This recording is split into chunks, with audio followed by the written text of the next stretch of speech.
Marry what you want to do and give with what the person receiving it needs most, and it's hard to lose.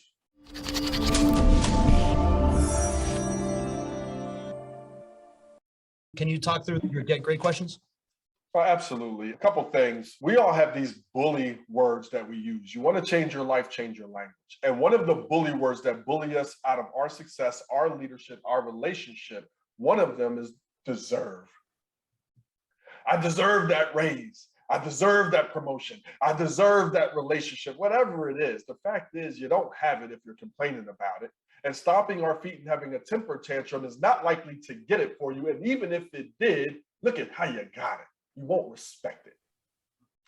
The other part about leadership for me is I believe leadership is about a marriage, preferably creating a great one, okay? So it's marrying what you want to do and give, marrying it with what the person receiving your effort needs most right now. And that's where we get in trouble. So I want a great marriage. I want to get a raise. I want to be the starting QB, whatever it is you want. This is what I'm willing to do about it. This is what I believe. When I do this, I get it and I deserve it. And when it doesn't happen, guess what? We get to have a professional or personal temper tantrum of, look how much I do. I deserve. So we replace deserve with the get great question. And the get great question sounds like this. I want to get this raise, or I want to get this bonus, or I want to start more. I want to be the starting QB. What do you need most from me right now? And then, because we're leader enough to ask the question, we must be leader enough to shut up and listen. I have no idea what Mike is going to say. This is not the time for me to retort. So Mike says something and I say, well, I defend. I already do that. What do you mean, Mike?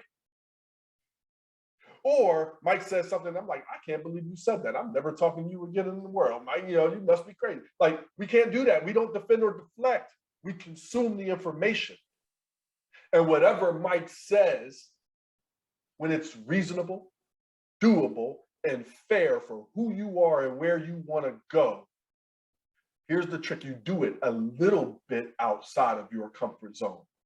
But I don't want to do it so much that I wind up hating Mike's guts and resenting the task. So I ask my wife, what do you need most from me right now? You ask your coach, what do you need most? You ask your employer, your employee, what do you need most from me? And then we listen and we consume. We marry what we want to do, still do what you want to do, marry it with what they need most. And it's hard to lose. Now, you don't have to do what they say. However, you cannot complain about what you don't get. Is that fair?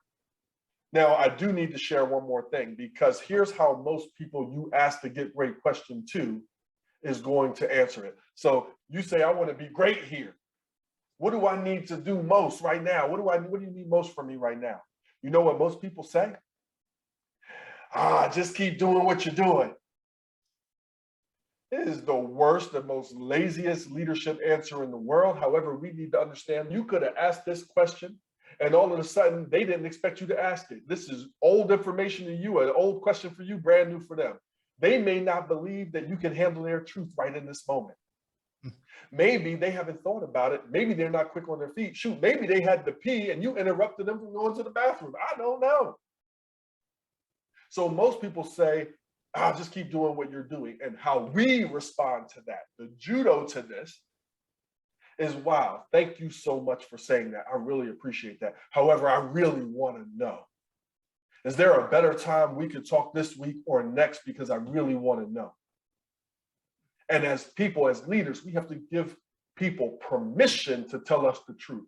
I can go upstairs and ask my wife right now, and I have, what do you need most from me right now? Oh, no, you're good. No, we're not. Because if we got in a fight tomorrow, you would have something to gripe about. So what do you need? I really want to know. I'll ask you tomorrow. If the answer is the same, great. If not, great. I want to know.